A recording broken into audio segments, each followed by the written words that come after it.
오늘 노아의 홍수에 대하여서 말씀을 드리려고 하는데, 노아의 홍수가 노아가 몇 세에 생겨났죠? 성경을 보시고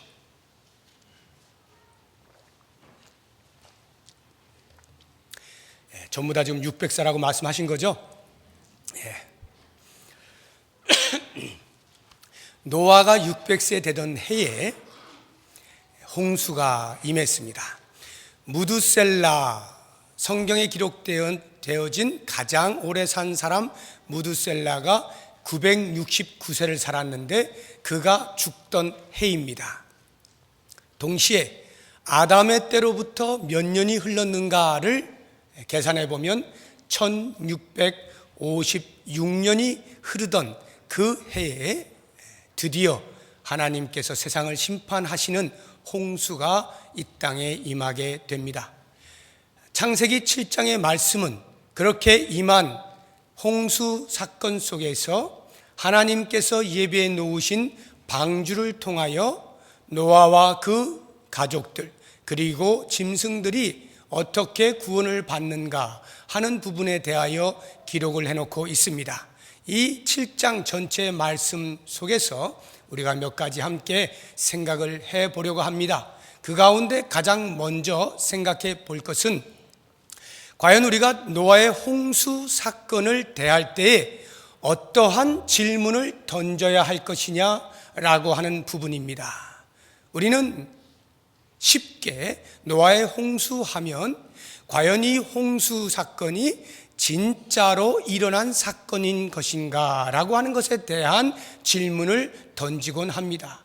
또 좀 더 관심이 있는 사람은 이 노아의 홍수가 사실이라고 한다면 정말 전 세계를 뒤덮은 범지구적인 사건이었는가 아니면 일부 지역에서 일어난 사건이었는가 라고 하는 부분에 대한 질문을 던지게 됩니다. 이렇게 질문을 던지게 되는 이유는 성경에서 뿐만이 아니라 고대의 여러 부족들, 원시 족속들 또는 국가들에서도 이와 같은 유사한 홍수 설화들이 많이 있기 때문에 그렇습니다. 한 학자가 계산을 해보았습니다. 발굴한 것, 홍수 설화가 몇 개 정도나 있을까라고 했을 때에 5대양 6대지를 쭉 돌아보면서 그 홍수 설화 있는 것들을 조사해 보니까 대략 88가지의 이야기가 있다는 것을 발견하였습니다. 그렇다고 하면 그 사람이 다 미처 발견하지 못한 것까지 합하면 줄 잡아도 100가지 이상의 홍수 설화가 이 땅에 존재하고 있다는 것을 금방 알게 됩니다. 그렇게 볼 때에 이 성경에 기록되어져 있는 노아의 홍수도 혹시 설화 아닌가, 전설 아닌가, 꾸며진 이야기 아닌가라는 의아심이 들게 되는 것입니다. 실제로 노아의 홍수 사건은 기독교인들 뿐만 아니라 기독교인이 아닌 사람들에게도 대단한 관심을 가지고 있어서 그 사실 여부, 진위 여부에 대하여 이야기들을 많이 나누고 있는 것입니다. 실제로 설화들 가운데 몇 가지를 제가 이렇게 살펴보니까 어떤 설화에는 그 어떤 이제 부족에 가지고 있는 설화죠. 홍수 설화 가운데 홍수가 과거에 있었는데 그 가운데 노시성을 가진 사람만이 살아남았다라고 하는 그러한 이야기가 기록되어 있는 것 있고요. 또 어떤 설화를 보면은 고대에 홍수가 있었는데 다 죽고 누라는 성을 가진 사람과 그 가족만이 살아남았다. 그런데 그 후손이 바로 우리 족속이다. 이런 설화를 가지고 있는 경우도 있습니다. 중국에도 설화가 있는데요. 중국의 설화 가운데에 여러분 한문이라고 하는 것이 의미를 담고 있지 않습니까? 그래서 배선자를 한번 머릿속에 떠올려 보십시오. 혹시 배선자를 한문으로 못 쓰시는 분들 계실는지 모르겠는데 앞쪽에 보면은 배주자가 있습니다. 그리고 그 옆에 8팔자가 있고 그 밑에 입구자가 있는 요 세 가지가 합쳐진 게 배선자거든요. 그러니까 배주자의 8팔 입구, 노아의 8 식구가 배에 들어갔다. 방주에 들어갔다라고 하는 아주 유사한 의미를 가진 설화가 이렇게 중국에도 있는 거예요. 그래서 이 설화들이 다 노아의 홍수에 이 성경에 나타나고 있는 기록 사건과 비슷비슷하기 때문에 노아의 홍수 사건도 혹시 그런 설화 가운데 하나가 아닐까라고 하는 질문을 던지게 되는 것입니다. 우리는 이와 같은 질문에 대하여서 성실한 대답을 할 필요가 있습니다. 그래서 실제로 많은 기독교 과학자들이 이 노아의 홍수가 왜 사실이냐라고 하는 것에 대한 과학적인 입증들을 해내고 있습니다. 고고학자들이라든가 지질학자, 생물학자 등이 힘을 합하여서 과학회를 이루어서 우리나라에도 창조과학회가 있지 않습니까? 그러한 데에서 계속하여 과학적 입증을 해내고 있습니다. 그러나 오늘 제가 여러분들에게 지금 말씀드리고 싶은 것은 우리가 창세기 7장에 나타나고 있는 이 홍수의 사건을 보면서 던져야 할 질문이 과연 이것인가? 라고 하는 것입니다. 우리가 던질 질문은 노아의 홍수 사건이 사실이냐 아니냐를 입증하기 위하여 던지는 질문이어야 하느냐라고 할 때에 우리는 그렇지 않다라고 말씀을 드리고 싶은 것입니다. 적어도 예수님을 알지 못하는, 기독교를 알지 못하는 사람들을 위하여 기독교를 변증한다라고 하는 차원에서는 이와 같은 사실을 입증하는 과학적인 노력이 필요합니다. 여러분들도 어느 정도 아실 필요가 있어요. 그래서 그런 것이 필요하신 분들은 서점에 나가면 창조과학회와 같은 곳에서 발행한 아주 좋은 책들이 많이 있습니다. 그래서 어떻게 해서 이와 같은 것들이 사실이냐를 과학적으로 증명해 놓은 자료들을 많이 입수하실 수가 있어요. 그것들을 읽어보시면서 노아의 홍수가 왜 사실인가라고 하는 것과 또는 방주가 실제로 있었느냐라고 하는 부분에 대하여서도 사실 입증을 과학적으로 얼마든지 접근을 하실 수가 있겠습니다.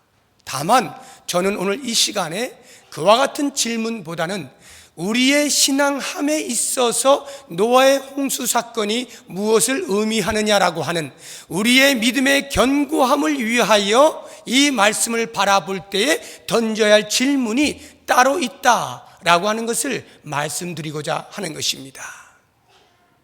과학적인 입증이 우리의 신앙을 견고하게 해주는 것 아닙니다. 만약 여러분들이 그러한 과학적 입증에 의해서 정말 노아의 홍수가 사실이었구나 해서 받아들일 수 있다면 그것은 기독교의 신앙이 아닙니다. 그것은 과학이라 이렇게 말하는 것입니다. 우리는 과학을 하고 있지 않아요. 우리는 신앙을 하고 있는 것입니다. 신앙한다라고 할 때 우리의 신앙이 어떻게 하면 더 견고해지고 더 발전할 수 있을까는 이 말씀이 기록되어져 있는 그대로를 사실로 전제하고 들어가는 거예요. 그리고 우리가 던져야 할 질문은 과학적 질문이 아닌 신학적 질문을 던져야 하는데 그 질문이 바로 왜 하나님께서 이 땅에 홍수를 보내셨는가? 라고 하는 질문입니다. 왜를 질문하셔야 돼요. 어떻게가 아니라 왜 하나님이 홍수를 보내셔야만 했는가? 이 질문에 답을 하도록 성경은 기록을 해놓고 있는 것입니다. 그래서 오늘 우리가 말씀을 통하여 찾아볼 수 있는 답이라고 한다면 그것은 인간이 죄를 지었기 때문이며 그 죄가 이 땅에서 넘쳐났기 때문이다 라고 답을 주고 있는 것입니다. 이와 같은 죄로 말미암아 하나님께서 죄를 너무나 싫어하셔서 그 죄를 심판하시는 내용으로서 홍수의 사건이 있었다라고 하는 것입니다. 그러므로 우리가 이 홍수의 사건을 바라보면서 왜 보내셨는가에 대한 질문에 대한 답을 찾고 이제 그러면 우리는 어떻게 할 것이냐를 교훈받을 때 하나님은 참 죄를 싫어하시는구나 하는 것을 알아야 하는 것이죠. 죄를 너무나 싫어하시는구나. 얼마만큼 죄를 싫어하실까를 찾아봐야 돼요. 한번 같이 보시죠. 11절입니다. 노아가 600세 되던 해 둘째 달 곧 그 달 11의 날이라. 그 날에 큰 기품의 샘들이 터지며 하늘의 창문들이 열려 40주야를 비가 땅에 쏟아졌더라. 얼마만큼 하나님께서 죄를 싫어하시는가 하면 40주야를 땅에 비를 쏟아 부을 정도로 싫어하셨습니다. 24절 보십시오. 물이 150일을 땅에 넘쳤더라. 40일 홍수를 포함하여서 150일 동안 물이 온 땅에 창일했다, 넘쳐났다 할 만큼 하나님은 죄를 싫어하시는 거예요. 수장을 시키시고 싶은 것입니다. 그래서 그 결과를 한번 보시죠. 21절부터 23절 상반절까지 우리 같이 한번 읽어보겠습니다. 시작. 땅 위에 움직이는 생물이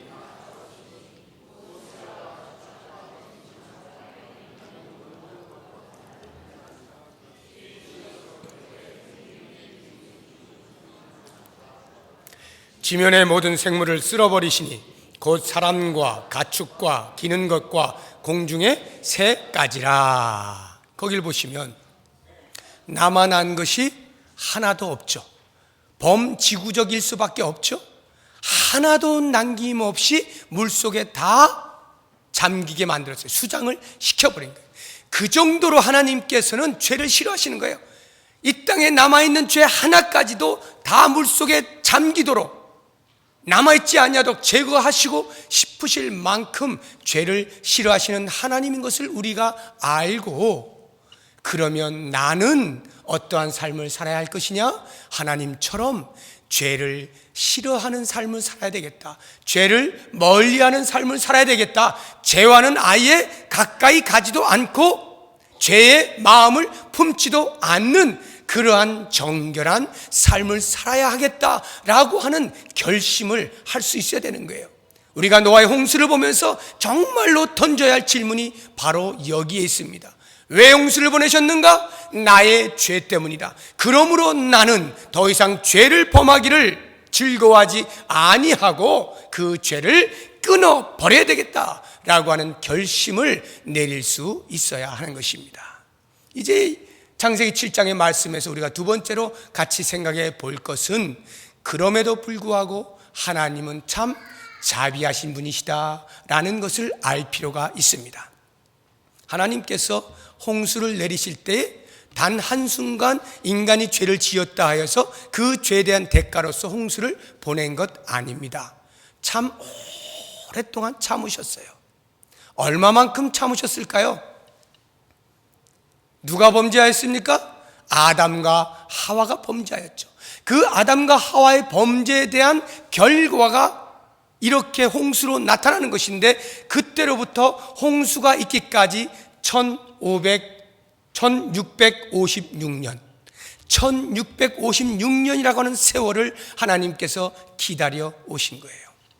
좀 더 구체적으로 가까이에 노아의 입장에서 보면, 적어도 하나님께서 노아에게 방주를 만들라 말씀하신 때로부터 홍수가 임하기까지의 수십 년, 그 기간 동안 하나님이 참으신 거예요? 기다리신 거예요?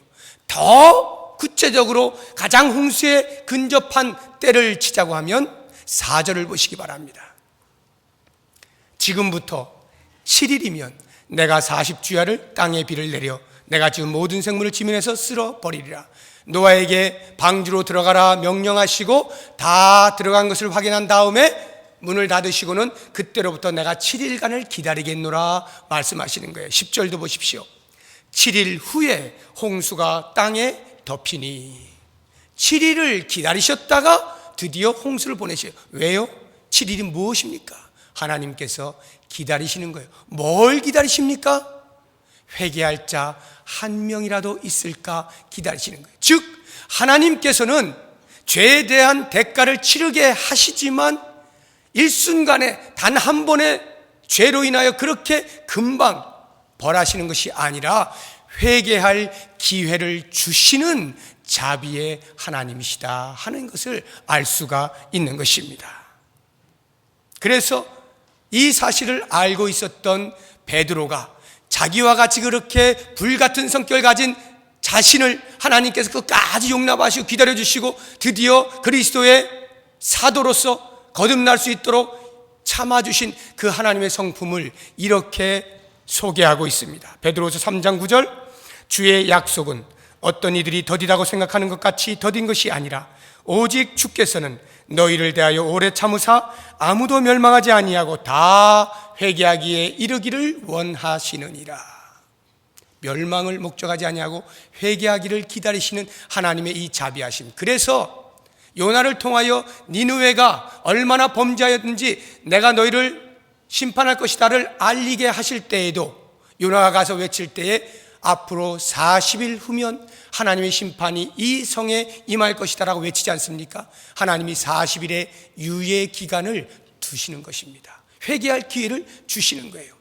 북이스라엘이 BC 722년에 아수르에 의해서 멸망을 당했습니다. 멸망할 때 하나님께서 가만히 계시다가 어느 날 갑자기 너희들 죄에 대한 대가야 하고 아수르를 보내서 멸망시킨 것 아닙니다. 그 이전에 계속하여 선지자들을 통하여 회개를 촉구하는 그런 장면들이 나오는데요, 마지막 BC 722년까지 멸망을 당하기까지 활동하였던 호세아 선지자를 보게 되면, 지난 금요일에 제가 말씀을 드린 부분인데, 그 호세아를 통하여서 하나님께서 타락한 이스라엘 백성들을 돌아오게 하려는 상징을 보여주십니다. 그래서 거룩한 하나님의 종 호세아에게 너는 가서 창녀를 데려다가 결혼을 하여 아이를 낳아 음란한 자녀를 낳도록 해라, 이렇게 명령을 하십니다. 도저히 상상할 수 없는 명령이지만 그것이 북이스라엘의 상태인 것을 알려주시기 위하여 그와 같은 명령을 하셨고, 호세아는 순종하여 고멜이라고 하는 창녀를 데려와 결혼을 해서 음란한 자녀를 낳는데 3 자녀를 낳습니다. 아들, 딸, 아들 이렇게 낳는데요, 첫째 아들 이름이 이스르엘입니다. 둘째 딸 이름이 로루하마입니다. 셋째 아들 이름이 로암미입니다. 한번 보시게 되면 둘째 딸을 낳았을 때 루하마가 궁휼이라 이런 뜻인데, 로는 아니다 이런 말이에요. 루하마, 궁휼이 아니다, 너희는 더 이상 나의 궁휼의 대상이 아니다 라고 하는 것을 그 딸의 이름을 통하여 보여주심으로써 얼마만큼 북이스라엘 사람들이 하나님으로부터 멀어져 있었는가 하는 것을 알려주었습니다. 그리고는 셋째 아들을 낳을 때에 이렇게 기록이 되어 있어요. 로루하마가 젖을 뗀 후에 다시 고멜이 임신하여 아기를 낳으니 그 이름을 로암미라 했습니다. 로암미, 암미가 아니다 라는 말인데, 암미는 나의 백성이라는 뜻이에요. 로암미, 더 이상 너희는 나의 백성이 아니요, 나는 더 이상 너희의 하나님이 아니다. 연을 끊자. 그 정도로 죄가 창궐하여서 거룩하신 하나님이 도저히 눈뜨고 보실 수 없는 상황에까지 왔다 이 말이에요. 그런데 그래서 이제 심판하시는 결과가 BC 722년 아수르의 손에 의해 멸망을 시키시는 거거든요. 바로 그 전에 둘째 딸을 낳을 때 로루하마라 하시고, 그때로부터 셋째 아이를 낳을 때까지 젖된 후에 임신을 했다라고 함으로써 젖대기까지의 기간이 있었던 것을 보여주고 있습니다. 오늘날 우리들은 젖을 요즘은 몇 개월 만에 떼시는 분들도 많이 있어요. 이제 분유 먹이고 이렇게 하는데 길어봐야 1년, 2년. 근데 그 당시에 유대인들은요, 상당 부분 어린아이가 자랄 때까지 젖을 먹이고 키웠어요. 그러니까 아무리 못해도 최소 3, 4년 이상은 젖을 먹인 거거든요. 그 이야기는 하나님께서 너희는 이제 내 궁휼의 대상이 아니야, 너희는 너무 죄를 지었어 라고 말씀을 하셨음에도 불구하고 그때로부터 심판을 하시기까지에는 적어도 몇 년간의 유예기간을 준 거예요. 그럴지라도 너희들이 돌아오면 내가 용서해 줄게, 돌아오면 용서해 줄게, 그렇게 유예기간을 주었으나 그것을 받아들이지 아니한 북이스라엘로 인하여 결국은 멸망이 될 수밖에 없었던 것입니다. 이렇게 하나님께서는 자비하심이 크셔서 심판을 내리실지라도 반드시 그 전에 회개할 기회를 주시는 거예요. 그러나 우리는 기억해야 됩니다. 회개할 기회를 주신다 해서 끝까지 계속해서 언제까지나는 아닙니다. 반드시 끝이 있어요. 언젠가는 끝이 있어요. 북이스라엘 심판을 받은 것처럼, 노아의 당대 백성들이 심판을 받은 것처럼 끝은 반드시 있게 마련입니다. 그 끝이 오면 더 이상 구원의 문은 열리지 않아요. 방주의 문이 열리지 않아요. 한번 여러분 상상력을 동원해 보십시오.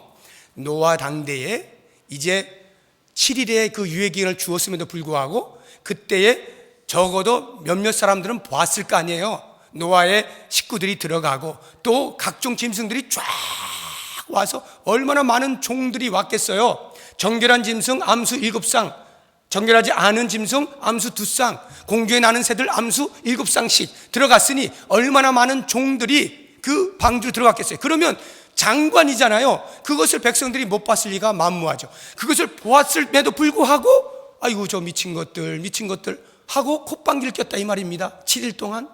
그런데 7일 후에 정말로 비가 오기 시작해요. 그런데 첫날에 다 온 게 아닙니다. 40일 동안 와서 150일 동안 창일했으니까 첫날 이렇게 왔겠죠. 후두둑 떨어졌을 거예요.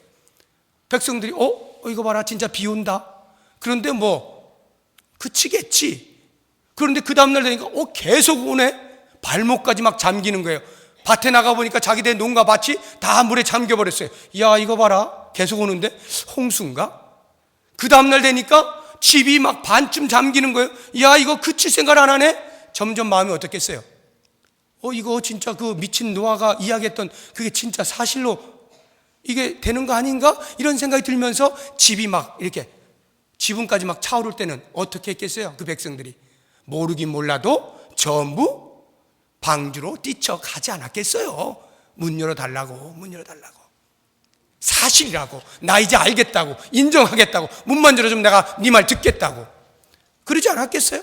그러나 이미 때는 늦어버린 거죠. 더 이상 문이 열리지 않아요.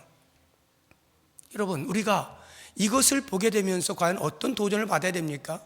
하나님께서는 자비하셔서 회개할 기회를 주시지만 그 회개할 기회에는 반드시 끝이 있어서 하나님의 심판이 있을 수밖에 없어요. 이것은 물론 예수를 믿느냐 믿지 아니하느냐라고 하는 결정적인 문제에 해당되는 것입니다. 구원을 받느냐 받지 못하느냐의 문제예요. 그러나 이미 우리가 구원을 받았다 할지라도 구원받은 백성으로서 전면적인 심판은 없겠지만 부분적으로 우리의 삶 가운데에서 죄를 회개하지 아니함으로 죄와 짝함으로 죄를 머금고 있으므로 하나님의 채찍을 맞을 수는 있겠죠. 그렇다고 할 때에 우리들이 이 하나님의 자비하심을 빙자하여서 계속하여 미루고 내가 죄를 짓고 있음에도 불구하고 계속하여 회개하지 아니한 채 미루고 보류하고 하나님은 자비하시니까 계속 그러고 있다가는 어마어마하게 맞는 거죠. 하나님은 구원하셔서 반드시 우리를 하나님의 자녀 삼으셔요. 그러나 그 과정 속에서는 말 안 들으면 무지하게 맞는 겁니다. 때려서라도 돌아오게 하셔야만 하니까요. 그러니까 맞고 돌아올 건지 아니면 빨리 눈치 빠르게 지혜롭게 맞기 전에 주님 제가 잘못했어요 용서해 주세요 회개할 것인지는 우리의 선택에 달려있지 않겠습니까? 여러분은 과연 어떠한 선택을 하시겠어요? 맞고 돌아오시겠어요? 한번 맞고 정말 하나님 살아계시네 이러고 오시겠습니까? 그건 여러분 자유니까 알아서 하세요. 그러나 우리의 마음 가운데 적어도 여러분 마음에 죄를 머금고 있는 거 있습니까? 아직 회개하지 아니한 보류하고 있는 것 있습니까? 이 시간 말씀을 통하여 도전을 받으십시오. 회개치 아니하면 반드시 그 끝이 있어요. 하나님의 심판이 있어요. 하나님의 채찍이 있습니다. 그러므로 그 일이 나에게 일어나기 전에 하나님 앞에 회개할 기회를 주실 때에 엎드려서 주님 용서해 주십시오 이렇게 회개하여 하나님처럼 정결한 모습으로 날마다 살아갈 수 있는 우리 모두가 될 수 있기를 부탁드립니다. 마지막 세 번째로 우리가 생각해 볼 것이 이것인데요. 이 노아의 홍수 사건에서 잊지 말아야 할 것은 그럼에도 불구하고 하나님의 구원이 있다라고 하는 것이고 그 하나님의 구원의 성격이 어떠한가 하는 것을 노아의 홍수 사건을 통하여 볼 수 있어야 합니다. 홍수가 났습니다. 40일 동안 물이 났어요. 150일 동안 온 땅을 덮었어요. 그런데 바로 그 홍수의 한가운데에 방주가 있습니다. 하나님께서 마련해 놓으신 방주가 있어요. 저는 이것을 보게 되면서 하나님의 놀라운 은혜를 경험합니다. 하나님의 심판이 크면 클수록 하나님의 심판이 전면적이면 전면적일수록 하나님의 심판이 완전하면 완전할수록 오히려 반대로 하나님의 구원은 더욱더 빛이 난다라고 하는 것을 보게 되는 것입니다. 이와 같은 사실을 우리에게 말씀을 통하여 가슴 깊이 절절히 알려주는 말씀이 있습니다. 17절 보십시오. 17절부터 20절까지 말씀을 읽을 텐데, 제가 지금 드린 말씀을 생각하면서 과연 하나님의 심판에 반비례하여 하나님의 구원이 얼마나 큰가라고 하는 것을 이 말씀 속에서 한번 찾아보려고 하는 노력을 하면서 같이 읽어보도록 하겠습니다. 17절부터 20절까지 시작.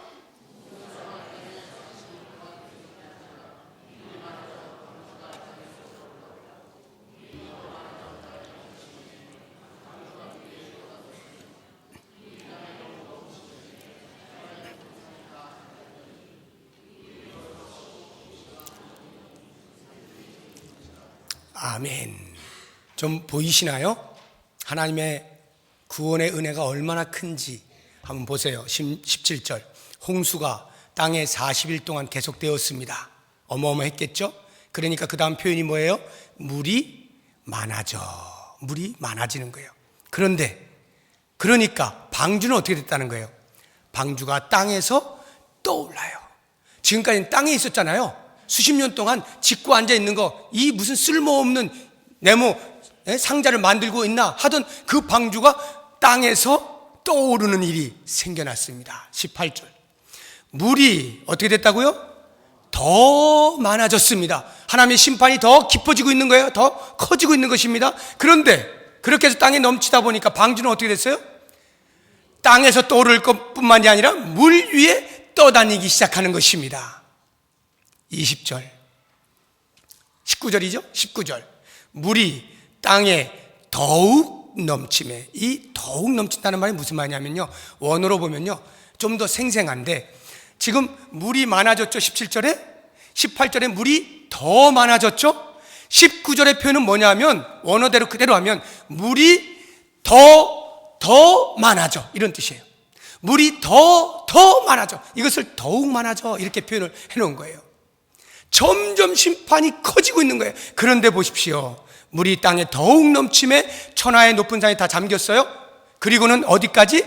물이 불어서 15규빗이나, 산들 제일 높은 데서부터 15규빗이나 더 높이 물이 차올랐어요. 그러면 방주는 어떻게 됐을까요? 방주는 가장 높은 곳에 떠올라.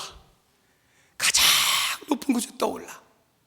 하나님과도 가까이 계시겠지만 이 땅에서 가장 우뚝 서서 하나님의 구원을 노래하고 있는 것 아니겠습니까? 하나님의 심판이 이 땅에 임하면 임할수록, 강하게 임하면 임할수록, 크게 임하면 임할수록 하나님의 구원의 빛은 더욱더 찬란하게 빛나는 거예요. 얼마나 놀랍습니까? 이것이 우리를 향하신 하나님의 마음인 거예요. 우리가 그 구원의 은혜를 받고 있는 것입니다. 이 구원은 누구에 의해서 일어난 것 아니라 철저하게 처음부터 끝까지 하나님의 계획 가운데 일어난 하나님의 작품입니다. 16절 보십시오. 같이 읽어보겠습니다. 들어간 것들은 모든 것의 암수라. 하나님이 그에게 명하신 대로 들어가매 여호와께서 그를 들여보내고 문을 닫으시니라. 하나님이 노아에게 명하신 대로 다 들어갔습니다. 여호와께서 그를 들여보내고 문을 닫았다라고 표현하고 있지 않습니까? 자, 두 가지를 우리가 생각해 봐야 되는데, 하나는 들여보낸 후에 문을 닫았다라는 거예요. 누가 들여보냈어요? 하나님께서 들여보낸 후에, 그리고 나서 문을 닫았다라고 하는 것이에요. 이 말은 하나님께서 들여보내시는 것을 확인하기 전까지는 절대로 문을 닫지 않으신다, 이 말이에요. 하나님께서 구원하시기로 작정하신 그 백성들이 구원의 방주에 들어오기까지는 절대로 구원의 문을 닫지 않으신다, 이 말이에요. 요한계시록에 아주 리얼하게 이 부분에 대해서 표현해 놓고 있어요. 한번 찾아보시죠. 성경 제일 마지막, 신약 성경 제일 마지막 요한계시록 7장입니다. 요한계시록 7장 3절에서 1절에서 3절까지입니다. 요한계시록 7장 1절에서 3절까지. 우리 같이 한번 읽어보겠습니다. 이 일 후에 내가 내 천사가 땅 네 모퉁이에 선 것을 보니 땅의 사방의 바람을 붙잡아 바람으로 하여금 땅에나 바다에나 각종 나무에 불지 못하게 하더라. 또 봄에 다른 천사가 살아계신 하나님의 인을 가지고 해 돋는 데로부터 올라와서 땅과 바다를 해롭게 할 권세를 받은 네 천사를 향하여 큰 소리로 외쳐 이르되 우리가 우리 하나님의 종들의 이마에 인치기까지 땅이나 바다나 나무들을 해하지 말라 하더라. 이 땅을 멸하기 위하여 사단들이 지금 장난하고 있는 그때에 천사가 나타나 말하고 있습니다. 내가 하나님의 인치심을 받아야 할 그 사람들이 이마에 다 인쳐지기까지는 너희들이 절대로 나무나 어떤 것 하나 해하지 말아라. 하나님의 구원이 완성되기까지는 심판이 있지 아니할 것에 대하여 말씀하고 있는 것입니다. 얼마나 감격스럽습니까? 여러분, 그 대통령이 해외 탐방을 할 때, 해외 순방을 할 때에 비행기에 오르잖아요. 전용기에 오를 때에 수행하는 사람들이 쫙 나와서 이제 그 배웅을 하죠. 환송을 합니다. 그때 이제 비행기로 올라가는 그 트랩에 딱 서서 그 영부인하고 같이 이렇게 손을 이렇게 흔들어 주지 않습니까? 그리고는 이렇게 싹 들어가고 나면 그 다음 비행기 문이 쫙 닫히죠. 만약 대통령이 이렇게 손 흔들고 있는데, 밖에서 이렇게 손 흔들고 있는데 문 닫아버리면 그 조종사 끝납니다. 그날로. 비행기를 폭파할지도 몰라요. 내가 들어가지도 않았는데 문을 닫아버려? 큰일 나는 거죠. 들어가면 확인하고 문 닫는 거예요. 하나님께서 노아의 방주에 하나님이 원하시는 모든 사람과 짐승들이 다 들어가신 것을 확인한 후에야 비로소 문을 닫으시는 거예요. 이것을 영어로 shut him in 이렇게 표현하거든요. shut, 닫는단 말이에요. shut him in. 그를 닫아버렸어요. 누군가가. 그러니까 그 사람이 들어가서 문을 닫은 게 아니라 누군가가 그 사람을 밀어보내고 문을 닫았다 이 말이에요. 하나님께서 구원을 확인하고서야 비로소 문을 닫으신다. 이게 하나님의 구원의 성격이에요. 뿐만 아니라 한 가지를 더 우리가 본다고 하면, 그렇게 들여보낸 후에 문을 닫으신다라고 할 때 이 문 닫는 것을 우리가 잘 생각해 봐야 됩니다. 우리가 아까 심판 때에 이미 보았습니다만, 한번 문이 닫히면 더 이상 문을 열 수가 없어 구원 받고자 하나님 이제 제가 알겠어요, 회개합니다, 용서해 주세요 해도 기회가 없다라고 말씀드리지 않았습니까? 그런데 이 문을 닫는다라고 하는 표현은 꼭 그 의미만 있는 게 아니에요. 구원의 부분에서 한번 생각해 보세요. 노아의 방주에 들어간 사람들, 즉 구원받은 사람들이 아무리 자기가 문을 열고 싶어도 문을 열지 못해요. 주께서 문을 닫으셨기 때문에 주께서 열기 전까지는 못 열어요. 8장에 보면 주님이 다시 문을 열어주셔서 나오는 것을 보게 됩니다. 그러니까 구원받은 백성들로 보자고 한다면 그 구원이 확신이 있는 거죠. 절대로 한번 구원받은 사람이 다시 떨어지는 일이 없는 거예요. 하나님께서 구원을 이루어 주셨으면 그것이 끝까지 완성될 때까지 책임을 지시는 분이시다라고 하는 것이 문을 닫으시는 하나님의 모습에서 발견이 되는 것입니다. 얼마나 놀라워요. 하나님께서 문을 닫아주셔서 내가 나가고 싶어도 나갈 수가 없어. 한번 생각해 보세요. 노아와 그 8 식구가 말이죠. 이건 제가 그냥 상상하는 거예요. 어우 갑갑해. 지금까지 밖에서 얼마나 넓게 살았어요. 근데 방주 안에서 살려고 하니까 얼마나 갑갑하겠어요. 아까 제가 말씀은 안 드렸습니다만 방주 안에서 또 이런 여러분들 고민하고 이렇게 질문을 던지고 싶은 사람이 있을는지 몰라요. 야, 방주에 정말 그 많은 사람들과 짐승들이 다 들어갔을까? 그럼 공룡은 어떻게 들어갔지? 뭐 이런 질문 던지고 싶은 사람 있을는지 모르겠어요. 그건 책 찾아보시면 다 나와요. 그러면 그 많은 동물들이 배설을 했을 텐데 냄새 나가지고 그 노아 8 식구가 어떻게 그 안에서 버텼을까? 그 배설은 어떻게 처리했을까? 야, 도대체 이상하다. 여러분, 그 안에 머물고 있던 적어도 1년을 넘게 375일을 있었는데요. 그 노아가 얼마나 갑갑했겠어요. 그 식구들이 아이고 한번 좀 나가고 싶어 해서 문 열고 나갈 수 있습니까? 못 나간다니까요. 갑갑해도 못 나가요. 왜요? 하나님 보실 때는 갑갑한 게 낫지 홍수 속에 잠겨 죽는 게 나은 게 아니잖아요. 그러니까 나는 당장 갑갑해서 나가고 싶어도 하나님이 보실 때는 그게 아니기 때문에 구원을 책임지실 하나님께서 그 자리에 머물게 하신단 말이에요. 우리가 이 땅을 살아가는 동안에 구원을 받은 백성으로서 살 때에 불편한 게 많아요. 이것도 못하고 저것도 못하고 제한되는 게 많고 손해보는 건 많고 예수 믿는다는 것 하나 때문에 이것저것 걸리는 게 많아요. 에휴, 때려치고 싶어. 좀 나도 자유롭게 살고 싶어. 막 살고 싶어. 내 마음대로 살고 싶어 하는 마음이 있어도 하나님께서 그것을 막으신다고요. 왜? 그렇게 살면 지옥이니까. 그걸 아시는 하나님께서 얘야, 조금 갑갑해도, 조금 제한돼도, 조금 손해보는 일이 있어도 참아. 조금만 참으면 내가 곧 내보내줄 거야. 좀 참아라. 이러시는 거거든요. 하나님께서 우리의 구원을 책임지시고 끝까지 그 자리에 있도록 권면하시고 배려하시고 격려를 하시는 거예요. 얼마나 놀라워요. 우리가 이 사실을 보게 되면서 이제 홍수 사건과 방주로 들어가라 명령하신 하나님의 마음을 다시 한번 보십시오.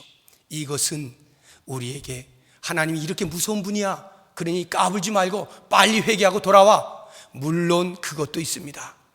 심판하실 하나님에 대하여 두려운 마음을 가지고 회개하고 빨리 구원의 자리에 올 것에 대한 촉구도 있습니다만, 그것보다는 오히려 모두가 잠겨있는 그 한가운데에 방주를 마련해 놓으신 하나님의 구원의 은혜가 얼마나 크냐라고 하는 것을 우리에게 보여주고 있는 거예요. 그러면서 그 구원이 절대로 우리의 어떤 사소한 잘못으로 인하여서 훼손되어지지 아니하고 파기되어지지 아니하는 완벽한 하나님의 구원의 계획과 성취를 바라보고 우리의 구원받은 백성의 신념을 가지고 그 백성의 기쁨을 가지고 자긍심을 가지고 살아라 라고 하는 그와 같은 용기 있는 말씀이에요. 우리에게 용기를 주는 말씀이죠. 그러므로 오늘 이 말씀을 대하시면서 여러분 혹시 생활하시는 가운데 나 자신에 대하여 미운 사람 있습니까? 나는 왜 이렇게 계속 죄를 짓는 거야? 나는 왜 계속 잘 살고 싶은데 자꾸 넘어지는 거야? 괴로우신 분 계십니까? 그럴지라도 여전히 구원의 방주를 마련해 놓으시고 그 안에서 버티도록 만드시는 하나님을 바라보십시오. 주변을 바라볼 때 전부가 어둠이에요. 아무 데서도 희망이 없어 보여요. 한 줄기 빛조차도 보이지 아니하는 흑암이라 생각되어지고 깊은 터널 가운데 있다라고 생각되어지는 분들이 계십니까? 그럴지라도 그 가운데서 여전히 모두가 잠겨있는 홍수 가운데 우뚝 서 있는 방주가 있음을 기억하십시오. 하나님께서 만들어 놓으신 구원의 방편이 있는 것을 꼭 기억하시고 그 구원의 은혜 가운데 내가 들어와서 하나님과 함께 구원의 기쁨을 나누고 살아가는 삶인 것을 기억하시기 바랍니다. 우리가 이 구원의 확신을 가지고 있으면 더 이상 마틴 루터와 같은 삶을 살지는 않습니다. 오직 의인은 믿음으로 말미암아 살리라 라고 하는 성경의 진리의 말씀을 발견하기 전까지의 마틴 루터의 삶은 무릎으로 계단을 기어 오르는 고행을 통해서라도 구원받고자 하였고 구원의 확신을 갖고자 하였고 죄사함을 받기를 원했고 의롭게 살기를 원했던 사람입니다. 그럼에도 불구하고 그것이 부족한 것 같아서 더 큰 고행을 고민해야 되고 그럼에도 불구하고 여전히 의심스러워서 내가 과연 구원받을 수 있을까? 잠 못 이루는 그와 같은 삶을 살다가 오직 의인은 믿음으로 말미암아 살리라는 이 귀한 비밀을 발견하게 되면서 참 해방, 참 자유를 누렸던 마틴 루터. 더 이상 우리는 우리의 구원이 우리로부터 오는 것이 아니라 하나님으로부터 오는 것임을 아는 순간에 마틴 루터와 같은 고행을 통한 구원 얻기를 위하는 노력을 할 필요가 없게 되어지는 것이고 우리가 만약에 노력을 한다면 그것은 구원받은 백성으로서 하나님께 영광을 돌릴 때 내 옛 모습이 여전히 남아서 하나님의 영광을 가리우는 일들에 대하여 어떻게 하면 그 죄들을 잘라내고 더 하나님께 기쁨을 드릴 수 있는 삶을 살 수 있을까에 대한 고민과 염려와 애씀이 있을 뿐입니다. 이것은 구원받은 백성으로서의 자긍심을 가지고 살아가는 노력이고 그 자긍심 속에서 나타나는 수고고 기쁨이고 자원함입니다. 이와 같은 삶이 우리에게 있는 것을 기억하시면서 여전히 죄악 가운데서도 구원을 베푸시기를 기뻐하시는 그 하나님을 바라보시고 이 땅을 넉넉히 믿음으로 살아가시고 하나님께 영광을 돌리는 복된 삶을 살기를 주의 이름으로 부탁드립니다. 기도하겠습니다. 하나님 아버지, 이스라엘 백성들을 향하여 너희를 향한 나의 생각을 내가 하나니 평안이요 재앙이 아니니라 말씀하시고 너희에게 미래와 희망을 주는 것이니라 말씀하시는 그 하나님의 자비하심과 긍휼에 넘치시는 구원을 베푸시는 은혜를 생각합니다. 우리의 삶 가운데 찾아오셔서 우리를 구원하여 주셨을 뿐만 아니라 그 구원이 이루어질 때까지 끝까지 동행하시기로 우리에게 가르쳐 주신 그 은혜를 생각하며 이제 이 땅을 나아갈 때에 담대하게 믿음의 삶을 살게 하시고 모든 죄악들을 끊어 하나님의 거룩하심처럼 나도 거룩하겠노라 다짐하고 살아갈 수 있는 귀한 삶이 되게 하여 주시옵소서. 예수 그리스도의 이름으로 기도드립니다. 아멘.